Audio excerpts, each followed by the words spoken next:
Yeah, how many total votes for Tupelo? 36,000. No, I'm just wondering how People it's. use it too. Gotcha. That's fine. Yeah, that's above where. Houston, he got limestone, he got 5.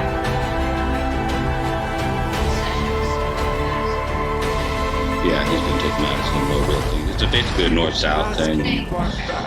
Yeah, And I let me haven't get this. really had an answer. But now, yeah, I'm thinking I'm back.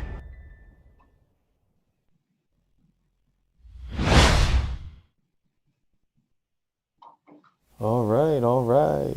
It's primary day. What's up, everybody?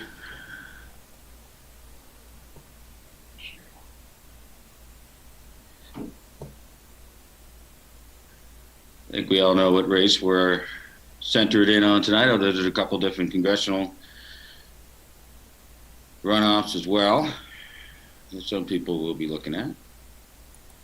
Another one to keep in mind besides this Alabama State Senate race is going to be the Houston race for the fill the Will Hurd seat, and then the Ronnie Jackson race down there in Texas, which is another one that Trump is watching. So let me go ahead and share this out, and if you guys would go ahead and share this link out on Twitter. Are we on Periscope as well? Yep. Okay, great. Go either one. If you could share that, that would be great.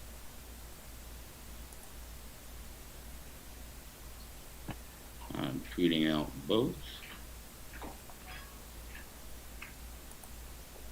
Awesome. So you're good to keep that, yeah. Just let me know if everything looks good. Let me know if something's not working. And I will go to Periscope. And I'm asking, because this is a non-traditional channel as of yet, that everybody does their best to go ahead and share this out, so then they know where to find us, so they don't end up watching an idiot staring at himself that knows nothing about politics trying to do election results. That would be embarrassing for everybody to be stuck watching that type of chicanery. I wouldn't want to watch it. No, that would be very pathetic. Trust me. Been there. So where we at? We just got initial results after the initial dump of roughly 40,000 absentee ballots. The Governor Ivey was very, very, very firm on not bending to any election code rules for the COVID-19 pandemic. She fought the courts. The state government won in the Supreme Court to push back all these ridiculous things like making it easier to mail in ballots, making curbside drop-offs for your absentee ballots, that kind of nonsense. That was all 5-4 shut down by the Supreme Court.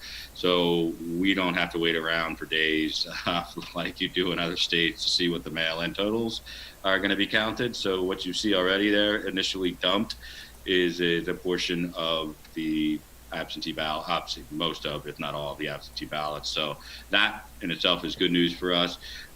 Just to explain, as this thing comes in, we're roughly 20% now. You're going to see a roughly 20,000 vote lead for Coach Tuberville.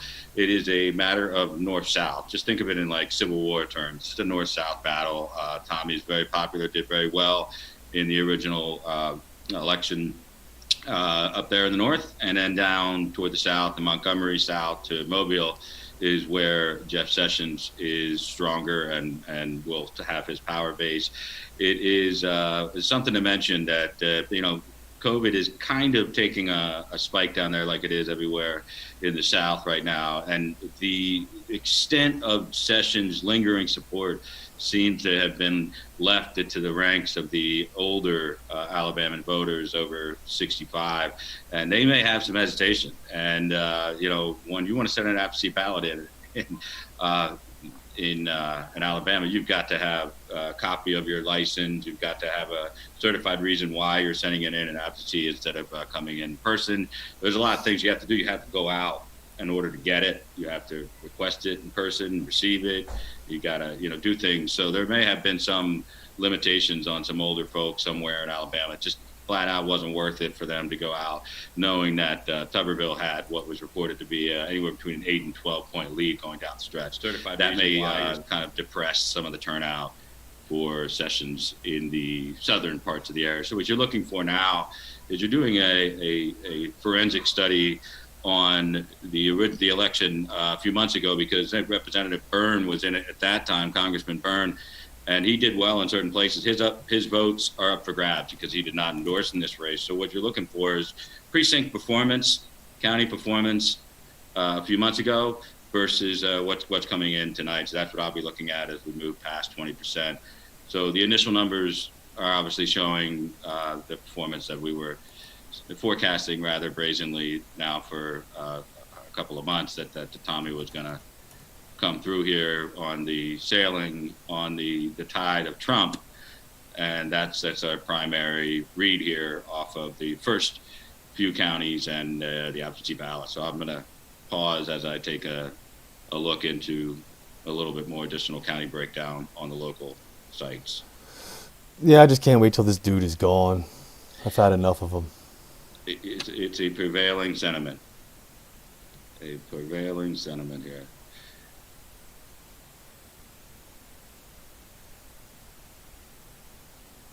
So what I'll do is I'll go over some areas where there was a lot of strength that you want to watch if you're watching to see if there's a comeback in the mix in any way, shape possible for Jeff Sessions. You're looking at obviously number one. You're looking at Madison. And if we go down and see what's reported out of Madison yet, that's, he's up 60-40 basically, 59-41. So, that's not going to be enough from where he was in the primary. He basically doubled up. He personally doubled up Tommy, and he's not doubling him up at this point. Another one we're going to look at that Jeff Sessions has to do very well in is Houston County. And in Houston County, he is getting trounced 63.8, 36.2. So you're looking at 64-36 in a county where he won a couple of months ago. So then we're going to look at Mobile, where Tommy really struggled in the Deep South. Is not reported yet at all. Montgomery is another place we want to watch because that was actually pretty close. And it's pretty close this time too, except it's tipping in favor for the coach. So the coach is up in Montgomery, which is good news for him. The strongest place for the coach, if you're wondering from his last performance, is Jefferson. So you want to see him maintain a bigger lead than what he's got currently in Jefferson. Jefferson's one of the largest, I believe the largest voting precinct county, and that is he's holding on 55-44. I expect that lead to grow a little bit, and I should mention that Representative Byrne, he took out a big chunk of those votes a couple months ago. So I'm going to run down here to Shelby. Shelby has not reported. We have some interesting areas here. Interesting county breakdown that we haven't had reported yet. So obviously looking pretty good here. You've got local papers reporting 55,223 to 35,582. So we've got basically a 61 to 39. That's pretty close to what the other and what it looks like in the New York Times as well. So I don't have anything to be concerned about, and that's what we all want to hear, correct? Yes. We'll shoot out of there. Go back in. So I am coming in off site, and that's why we took a little longer for us to get up, but we got on right after the absentee ballots were dumped. I don't think there's going to be a lot of hold your breath moments tonight. That makes it fun. I've done the last couple of these, and literally sweating in my jockeys to see how we were going to make out on things, and this certainly is going back to a more comfortable split. Following, I think, the dissent, probably one of the most historical dissent of any political figure in history, at least in modern history, of the dissent of Jeff Sessions. This is pretty profound. What's happening here? A man who served in so many capacities, U.S. attorney in Alabama, was up for a judge appointment, shot down because he was a racist little turd, and the Senate shot him down and kicked him back to Alabama, and then he ended up into the Senate and stayed there from the 90s through the 2016 election, where he decided to rather, sheepishly at first put on the Make America Great Again hat. And then he did one rally, and apparently it infused like crack cocaine into his little Keebler soul, and he couldn't get enough of it. And so he just went on the road with Trump and thought, hell, if there's only 1 in 10 chance that I'm going to get it anywhere with this guy, I could get as high as I want with him because I'm on the ground floor. And he did. He took Trump for a ride and got into the Attorney General's office, and then proceeded to be, I think, another record-setting performance of incompetence. I believe he probably recused himself from more investigations than any Attorney General, certainly in any 3-year period in probably the history of the United States of America. So what you're seeing tonight, hopefully, is the culmination of that type of defiance and competence and arrogance, that he could come back from putting a knife right in the middle of the shoulder blades of the President of the United States, and then come back and waltz back into the Senate and cozy on up with the likes of Mitt Romney. And I think that it doesn't appear like that's going to happen. And if you were on Twitter, maybe say Twitter's your main information gauge on races like this, you're probably confused right now. You're saying, well, wait, Slider, Ann Coulter told me that Sessions was going to win. He was going to come back and win. The people of Alabama love him. They were going to see past this bullshit and bullying behavior of the President of the United States, right? They're going to see past it. Well, obviously, some consultant down there in Alabama had it right when they said Trump polls 2 points behind Jesus. And so it's a tall order to go in there and give the middle finger to the President of the United States. Yeah, so come back. Politico and New York Times just called it for Tommy. Yeah, so we got a record call here. Record call at 9:15, basically. Yeah.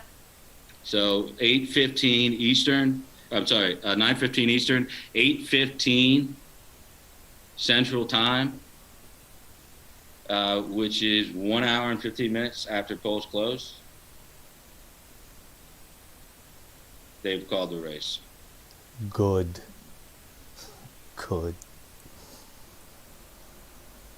1 hour after polls close, Tommy Tuberville is declared winner in Alabama over Jeff Sessions. Record result. Perfect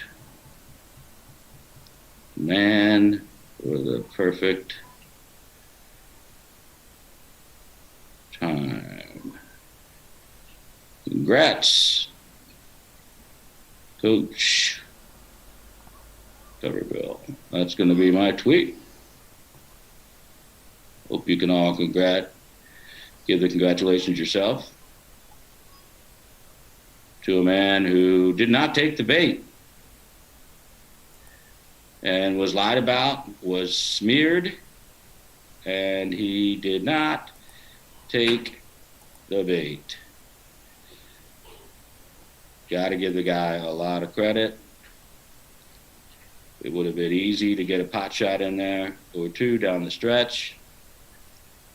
he chose not to.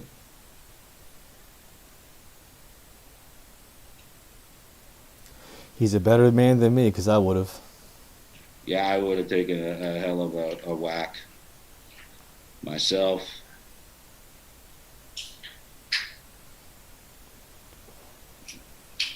Now what do we do? Well, we revel. I think it's revel.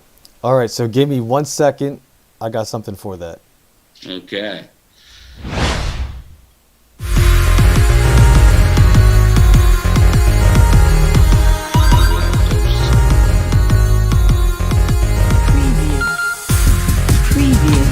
Final round.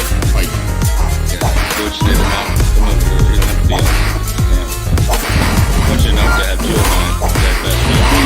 As we play this video, Coach Somerville. Congratulations, Coach. It was all you. The complete knockout. Oh, geez.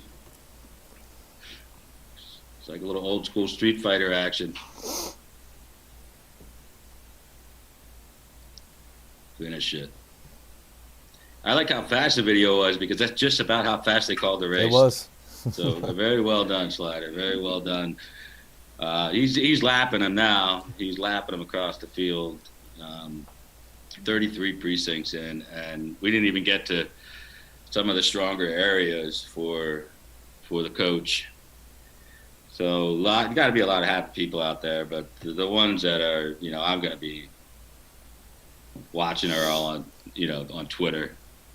And it's just amazing because, I was talking with a few of the people that were affiliated with the campaign, and I'm not a real Facebook guy. I don't know if you mess around over there, Slider. I really don't. I do. But it was completely opposite worlds.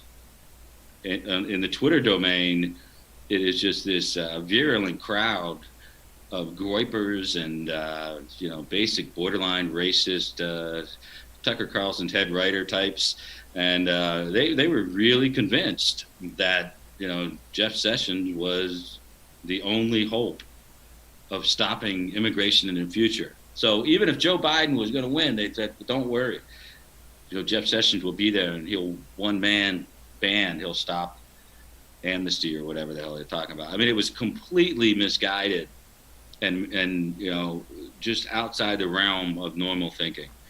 And then on Facebook, apparently it was like a 10-to-1 ratio in favor of the coach, and not having a political background, not having a political baggage. And then, of course, Facebook was besieged with these smears and lies. I mean, Coach, upon retiring from football, had a guy who was interested in starting up a investment firm, a hedge fund, and Coach admittedly didn't know that much about the industry, so he, this guy does, so he goes into business with him. The guy does something that is shady and illegal and gets caught. They investigate the coach, and the coach never knew anything about it, never had an idea, and it was not even looked at, cleared before he was, even really considered a suspect in any activities. But they threw that out there as if he had a shady past tied to that stuff. Meanwhile, we got members of Congress that are using inside COVID-19 information, intelligence briefings, to sell off their stocks in the hospitality tourism industry. Nobody's talking about that. But Tommy had a partner that broke some kind of freaking white-collar crime years ago. They talked about dragging a 15-year-old to a sexual assault in 1999, made her and her family relive a sexual assault from a football player that Tommy suspended a game, the guy got charged, and he kicked him off the team. I mean, in this day and age of college football, where there is insanity, sexual assaults everywhere, bar fights and burglary, everything's right up to homicide. And they're going to look at that and point to that in 1999. Well, my apologies, my sincere apologies go out to that family of that woman who's now a woman, 21 years later, for having to relive a rape or a statutory rape because it was convenient for Jeff Sessions. And let's not stop there, Slider. Let's go with the secret Breitbart operation to put their little stooge out there, James Ryan Godarski, so-called independent journalist on Twitter who decided that he was going to put out fake news that Tommy Tuberville did not vote in 2016, did not vote for Donald Trump in the general election in 2016. Well, it took me a Friday to a Monday because of the business days. I couldn't do much on the weekend, but it took me less than 2 days to get in touch with both the Kenton County Clerk of Kentucky and the Department of State Communications Director from Kentucky, and they both independently verified, and I have the paperwork, and I put it all over Twitter, as you probably saw. In fact, he did vote. He voted as a Republican in Kenton County, Kentucky, in the general of 2016. One would presume he voted for Donald Trump. So they absolutely scraped the bottom of the barrel. They talked about amnesty, never said a word about amnesty in his entire campaign of more than a year. He made very similar comments that Donald Trump made back in 2019 when we simply were outpacing, our economy was outpacing job placement. And you don't like it, I don't like it, we don't like this tech sector being filled with, that's very bad news. Apparently I am now trapped in COVID hell. I might never make it out of this room. Yeah, just the other side of the room is not good enough. The outside the doors is pretty much what you're going to go like Trump. You treat me like Trump on that one. You dive through the emergency exit when you got to Steve. So, anyway, that in and of itself is just too much for me. When you parrot the words of the president that we needed people to come in and fill those jobs at that point in time of our economy before the collapse of the Chinese plague. And that's all he said. And then he never said it again after that in late 2019. So it was lies, and more lies. And that's how Jeff Sessions rolls. This is what you get when you roll like Jeff Sessions. You lose, and you lose hard. And this is embarrassing. I mean, it's a beatdown. You're a casual political observer at the least. But what are you? You're looking here and tell me you see a 63 to 37. I mean, what's going through your mind when we're not even at 50% reporting? Looks like an old-fashioned Bama beatdown. That's right. I mean, I see Ryan Gerdusky hasn't tweeted yet. Wonder what's going through his mind. I wonder too. So I want to thank everybody for sharing out this link, just so you know where we're at. And I also would love if you hit the thumbs up button, and you also, this is not my show, this is not my deal, but I just think it's a great setup. It's a convenient way for me to be able to cover these elections, and the subscribers should be way higher. So even though it's relatively a new kickoff for Slider here, let's hit the subscriber button if you don't mind. They grow that YouTube channel up if you can. This is where, as we march down the road to the election, this is where you'll find me some nights during the week, and I don't want you to forget that. So mark it if you would. And I'm just going to keep popping over and sharing it on Periscope as well. Let everybody know where we're at, and then also enjoy this. Hell, some people fly in from California just to enjoy this kind of embarrassment for Jeff Sessions.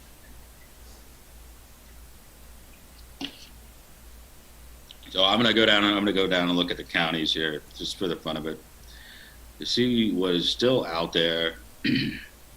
So far, Sessions is only up in Madison County and Morgan County right now. Everything else is filling in for Tommy. So far. Yeah, even Montgomery. That's something else. Let's look and see how much of Jefferson is in. There's a whole lot more of Jefferson coming in, and I think that lead will grow for Tommy in Jefferson. Same goes for Houston. It's a kicking. It's a rear end kicking right there.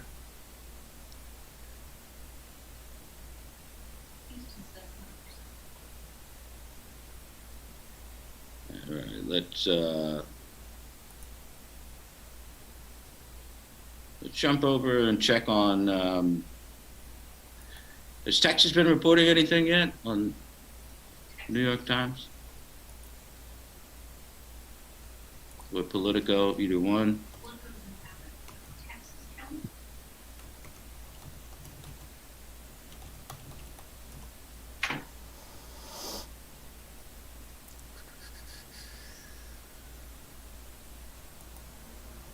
Showing Texas County.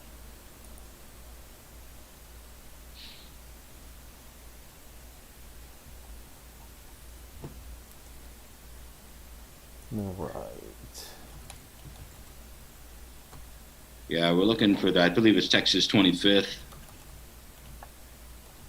That would be the Ronnie Jackson race, I believe. Not sure how much would be coming in yet. Oh, the state of Texas.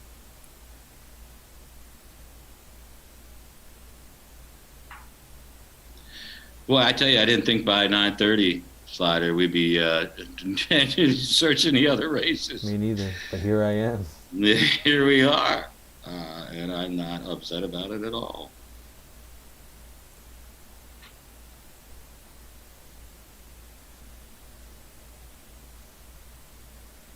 I just hate the New York Times, so I'm going to try to find another local paper.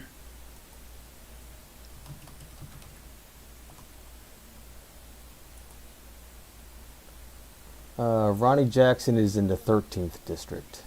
Oh, 13th, okay. Well, I had 25th in my mind there. So the interesting thing there is that Dr. Abortion, Hager for the Democrat Senate is it's pretty tight with Royce West, who is an African American that is kind of playing into the Black Lives Matter movement and threatening to take that nomination, which would put John Cornyn up against Royce West instead of the abortion queen, as she's known down there. So I'm really sure that changes the dynamics in a presidential year in Texas. But it's worth noting that race showing here, according to ABC 13 in Houston, is 21% reporting, and that is 52-48 for the abortion queen. So that's pretty close right now. Okay, Ronnie Jackson is up 53-46 with 60% in. That is very good news. Very good news. I mean, this could be, it's going to put, what do you want to call it, a bounce in the step of the president? If there's a big win for Ronnie Jackson and for, obviously, the coach, that's really going to make him happy. He's going to be a happy guy tonight and tomorrow. Because I don't know if you caught him today in the Rose Garden, but that was not a happy man. That was a man who watched the press conference of Joe Biden earlier today and thought, I can't have a rally. I'm going to go out in the Rose Garden and rip him another orifice. That was something I've never really seen a president do, is openly, nakedly peel the political onion like that in front of the press corps in the Rose Garden.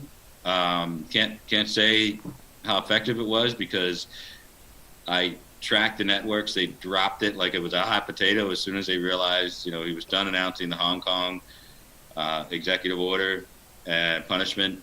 And then, whoop, he went into the political stuff, and it didn't stop. So every network except One American News and Fox didn't carry it.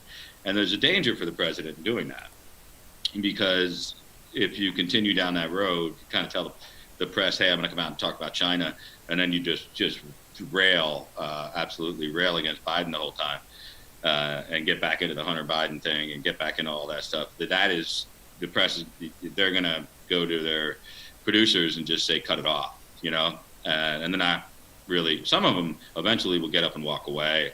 And then you have like a press walkout thing. And that eventually we have to be aware not to fall into that trap. So tell me again your numbers on Ronnie Jackson, because I'm seeing a closer race here with 47% reporting. How many did you have? It was 53-46. With 61% in. 60. Okay, the Texas Tribune is all the way down to they're only at 48% reporting, so that's not doing me a whole lot of good here.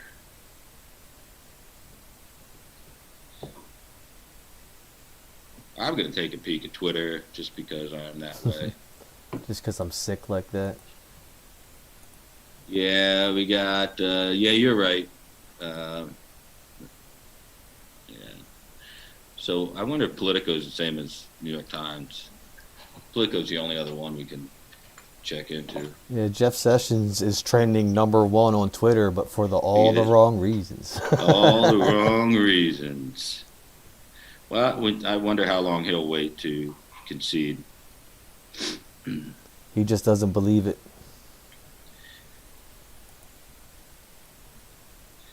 You know what? Some of these people messaging me now are good-natured Sessions fans that said, I had no idea. I thought it was all bullshit. You were right. Good for you, blah, blah, blah. So some of them are being at least gracious. But, what really took the over the top for me was the desperate, pathetic, fuddy old man dusting off an old Q avatar or meme of him with the Sessions activated with the light beams. That's like, Grandpa, put your freaking phone down and walk away. That was not a good look for him. I mean, he was so desperate. All the lies, you can, there's an old saying in politics that's way older than me. But I always stuck by it when I was doing races. And when you're down, you can go down swinging, or you can go down slinging. And I'll tell you which way Jeff Sessions went down. He went down slinging mud, slinging lies, and that is when you're down like 15, 18 points.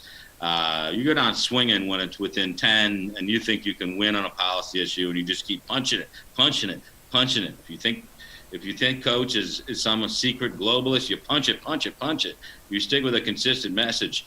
That's called going down swinging. Going down slinging is when you just start throwing pickle slices and mud against the wall to see what sticks. And, you all of a sudden, not only is he a secret globalist, but he's got Facebook staff he's going to bring with him to Washington, and he's going to double the H-1B visas. He's an open borders guy. He wants the wall torn down. He was part of a dirty money scheme in a hedge fund. He's Bernie Madoff. That's called going down slinging. And really, I don't recall ever having done that in my career.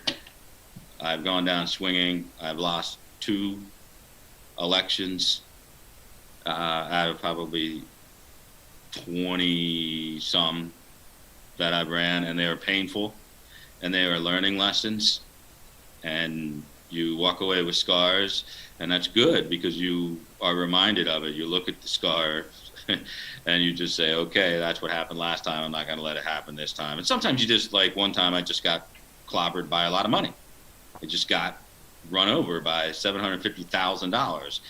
And there was nothing my guy could do about that. He was a good guy. He was a great, loyal politician to the Republican Party. He did what he was asked to do to run in a special election, and some garbage baron came in and dropped a bunch of